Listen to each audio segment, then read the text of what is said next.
Hi, this is Madeline again, here to go over my PowerPoint, how and why to assess your program, very importantly, without tears. Another way of thinking about this is how to answer the first of the two assessment questions that you're getting in your new program review. And here it is. Discuss the results of your program assessment. Explain any strategies, research initiatives, curriculum development, or other activities intended to improve student learning and promote educational equity in your discipline, either at the course or program level. Okay, let's just take a step back and look at a few definitions.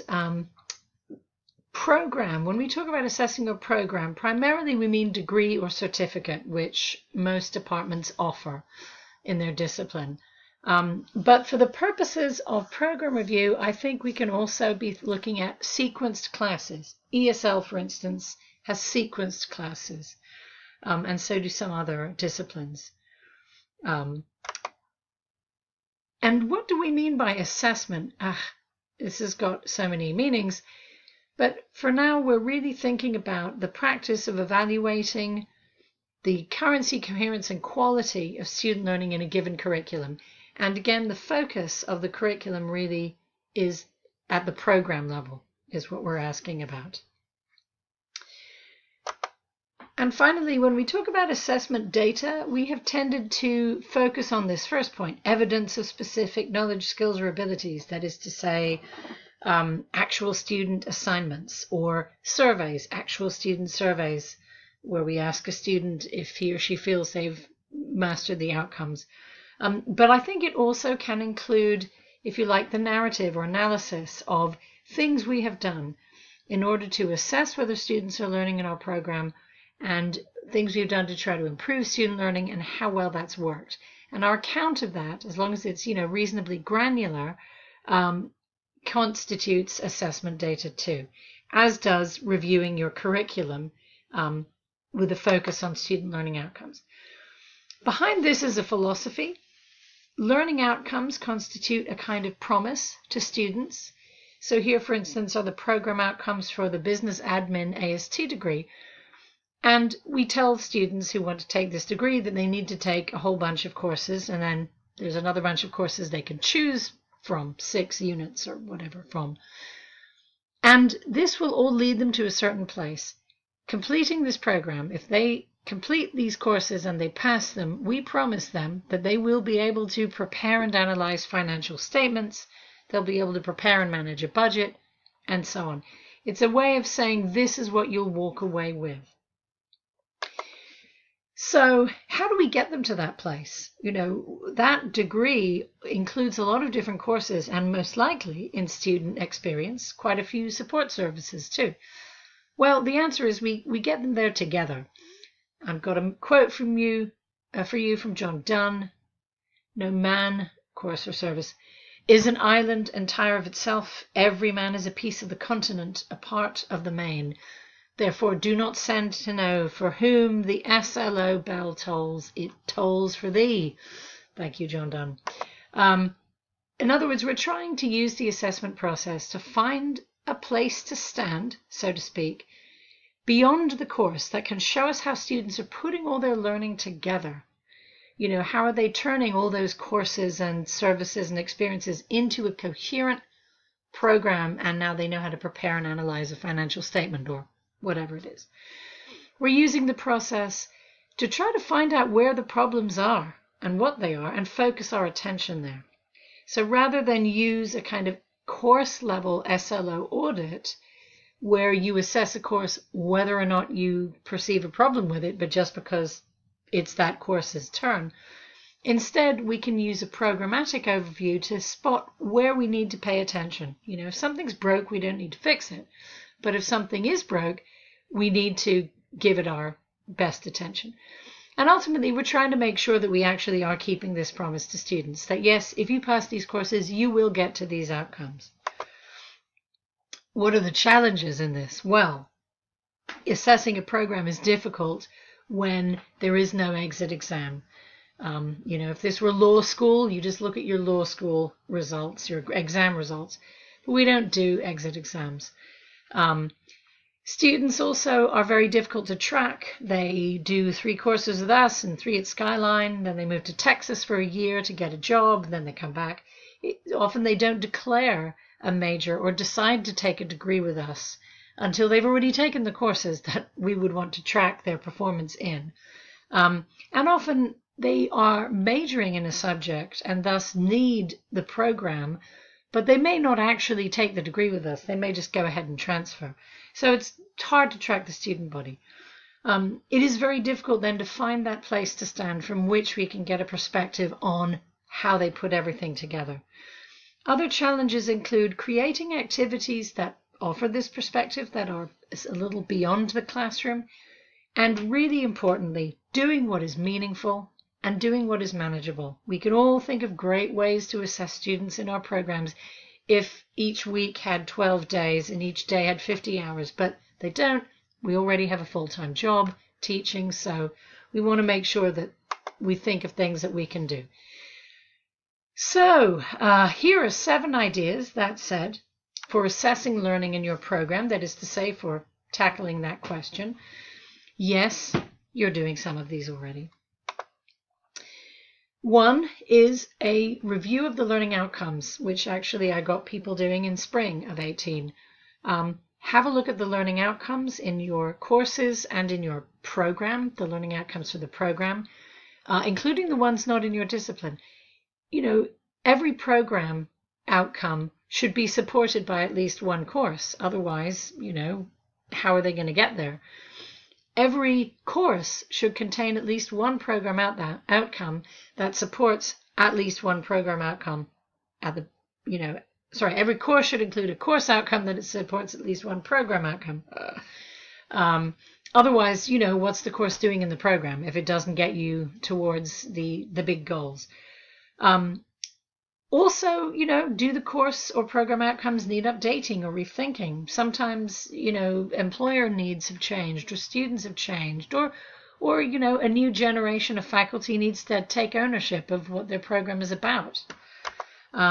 Here, for instance, our English AAT degree, there's our program outcomes in blue, 2 basic outcomes, and pulled at random, I have got here 4 of the courses in 4 different disciplines that support our program, that are either required or optional for our program, and identified the learning outcome in each course that supports the program outcome. Sometimes it's very direct, as in English 110 number 3. Basically, students can read things and analyze, and that obviously supports the program. But sometimes it's less direct, as with the Chinese class. You know, I could supply an explanation of why that Chinese language outcome supports an English degree. I don't have to supply that narrative, but I could, and we've discussed it, and that's the outcome it supports. But, you know, we actually looked at this in spring and we were fine with the alignment, but we looked at the program outcomes and we thought, you know, is this really what we think the English degree is about? Is this really what the English program's about? Is this what we want to tell students they will get out of it? And we decided we weren't that keen on them, and we think we'll probably rewrite them. So that's part of what you can do. If you want to look at the quality of student learning, and that's a good idea, if you have sequenced courses, you can create a capstone assignment that the language of which is clearly aligned with program outcomes, as well as the outcomes for that specific course. That way, the grade for that assignment really can give you a snapshot of student learning in the program. You know, if all the students are passing grades, then it's probably okay. If there's weak areas, then you might want to have a look and see where are they falling down. You might drill down to a course level analysis. Are they showing a deficiency or a need of improvement in some particular learning outcome, which is primarily the job of one particular course? You know, that would be worth knowing. Or if you don't want to have a capstone assignment, here's a third option. You could create a common rubric. So you have different assignments, but the rubric for grading them is aligned with program outcomes and is the same. And again, this can give you a kind of score which shows you student learning outcomes in that final course and by implication in the program overall. And again, you can use that to find out if and where you need to drill down. You can create a student survey. A lot of faculty do this already at the course level, but it's actually quite good at a program level. Again, if you have a sequenced course, you would administer it in that last course in the sequence. You could probably also administer it in carefully chosen courses at random, well, carefully chosen courses, but that don't necessarily represent the last course, but which constitute the courses the important courses in a program. And you can survey current students, and again, this can give you an idea of if and where to concentrate a closer attention to student learning.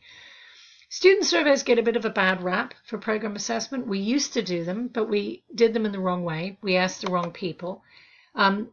We did one again in the English department in spring for our second semester comp students, and we came up with about 8 questions. I've just put in 5 here, 8 or 10 questions, which are written in language that students would make sense of. You know, at least some of what I've read in class has made an impression on me and got me thinking. Or compared to when I first took an English class, I feel more confident about my ability to plan and complete an essay. So we didn't use the language of the program outcomes because that's kind of vague for students, but we kind of asked questions we thought that we could get a better response from. Another thing we can do is to reach out to alumni. We can reach out. A lot of us know a few students through Facebook or Instagram. We could invite students who had transferred or graduated back and ask them, hey, anything we should have added to the program. Brief informal interviews with graduates. We could even draft some questions and collar them on graduation night as we're drinking champagne and slapping them on the back. Or we could have focus groups. Again, this would be small, informal. You wouldn't want to do it every semester, obviously, but it's the kind of thing that is manageable and could be interesting. And I don't think we should be deterred by the fact that it isn't a big data project. If we do feel ambitious, an intradisciplinary module that perhaps brought the program learning together, a 1-unit course, or just a shared assignment. In the math science, people are creating a research. I think it's a 1 or 2 unit course, but it's a focus on research, and it brings together the importance of research in all the different science disciplines. That's a really great idea. You can, where it's possible, and this is something CTE programs do, they have to do by law, follow the students. Communicate with employers, review licensure results if they've taken a licensure exam, track alumni in transfer programs, and that's a great way, again, to find out how your course is doing. So I've got a lot of FAQs here. I'm running out of time, so I will just read through the questions quickly, and you can review the answers. I know some departments offer a ton of degrees and programs, so we've got a response for that. Some departments offer none. Some people feel like, yeah, we were doing this. Yes, you were, but now we'd like you to report it. A lot of people have questions about SLO course data, about TrackDat, about what you were doing in course assessment. So there are answers here that you can read over at your leisure. Finally, though, I'd just like to touch on why it's useful to do. Here's a few things you can use program assessment to work on, and yes, you already care about these. We can use the program assessment process to make sure that curriculum is up to date and that we own it. Like I say, times change, it's important to review it. We can find the trouble spots and focus on them. We can get a better understanding of achievement gaps instead of constantly rediscovering that they exist, which is what we were doing before. We can explore ways to improve student learning. We can get more feedback and perspective from students, and we can collaborate more. And all this, hopefully, in a way that can be contained in a flex activity here, a department meeting item there. You know, it shouldn't take a ton of time. Thanks for listening, and I hope this has been useful. You can always get hold of me. I am at murphym@smccd.edu, and I'll be seeing you around. Bye.